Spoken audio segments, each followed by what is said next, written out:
Kristin Kamado. Thanks so much for stopping by my channel today. I wanted to share with you the card that I'm finishing up making for Craft Roulette episode 289. The parameters were Dutch door, bird feeder, October, and polka dots. Well, okay, welcome to the Hot Mess Express. I was doing something on my card and forgot to clean up and then put my card base down on it. So I had some green. Didn't really like that, so cut a second panel to go over it. Decided the green around didn't really look all that good, so I went through with the squeezed out some Plum Punch here by Gina K and the Dr. P.H. Martin's white with some water, mixed that together to get a real light purple wash and kind of went around the edges with that. So by the time I put the backing panel here, it won't look as bad, and I think it'll coordinate a little bit better with what I was doing there. So little detour. Thanks for coming along on that. So Dutch door card. All right. Well, I've done it before. It has come up at least 2 times since I have begun my Craft Roulette journey. While I don't have those cards anymore to show you, I will try to, if not link them below, pop up some pictures or something maybe so you can see what I was talking about. I believe in looking at the parameter vault, a fun feature of a member of Craft Roulette. Once you're inside the member dashboard there, I believe it's also come up a 3rd time before I even began Craft Roulette. So that's super exciting. So Dutch door, I went ahead basically and cut my card in half. But I did it more on an angle rather than more straight across. That is solely because I wanted to make this card, which was sketch number 6 of Kendra's card challenge number 20. So I thought, well, that's fun. I could combine the two together and get a twofer. This way I get a card done for the challenge and I also get a card done for Craft Roulette. Win-win! And I wanted to go ahead and try with this purpley color palette that I am using for Kendra's card challenge to make a Christmas card. And since the colors were bird feeder colors, I looked. There are purple bird feeders out there.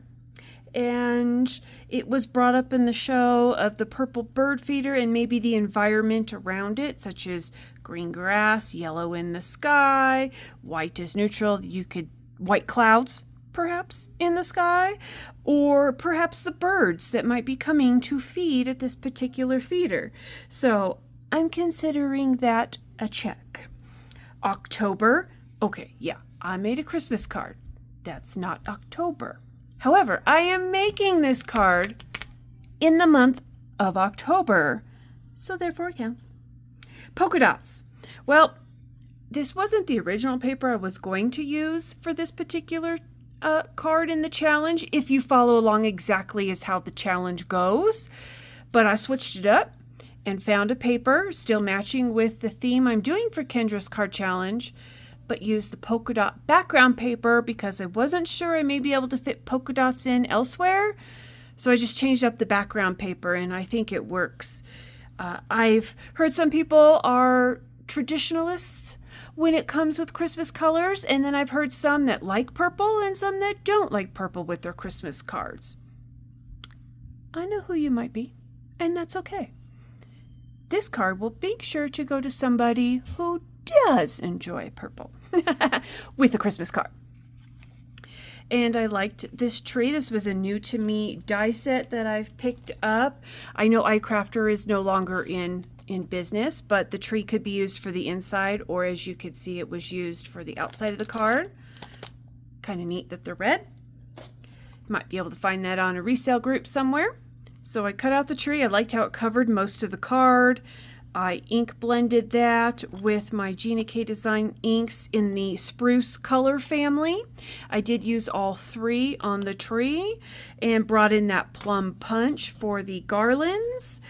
I started with Prickly Pear here for the star, but I wanted just a little tiny bit of shine, so I brought out my solid gold ink from Lisa Horton just to go right over top of that. And in person, you can definitely see some shimmer with that, so that satisfied me just plenty. So you open the door. Oh, clear out the fuzz. Stamped Merry Christmas. That came from a set older from the Stamps of Life called Holly Wreath to Stamp. I used the Merry Christmas one. I thought it kind of went just perfectly in that little spot, so that way it's not overdone, but just enough. Copied the same tree for the background and put the garland slightly in a different order. Did another glittery star at the top there, so it looked like you were looking at it from the front and the back. And since the garlands are in different positions, I thought, well, if you're wrapping garland kind of around the tree, one side's probably going to look deepy pretty, and the other side's just going to be there. So that's what I was going with. And happy wishes from my home to yours. So whoever gets this card, well, congratulations to you. And happy wishes from my home to yours for a Merry Christmas. In October. Ha ha ha. But this sentiment came from one of Sassy's LLC's emergency card kits. I will find out which one and make sure to link you down below. It came with Merry Christmas right above it if one wanted to use that also as a strip sentiment. I didn't. I'll save that one for a future card since it already stamped Merry Christmas. And this way the card, I figured, could be displayed this way or could be displayed this way or slightly open, and the recipient has options. So quick perimeter check. Dutch door, check. Bird feeder colors, oh, we know that one's a check. October, card made in the month of October. And polka dots, as you can see them running rampant around the background. I'd like to thank you for stopping by my channel today. If you have any questions about the card I made, products used, just would like to say hi, do let me know in the comments below, and I'll talk to you on the next one. Bye!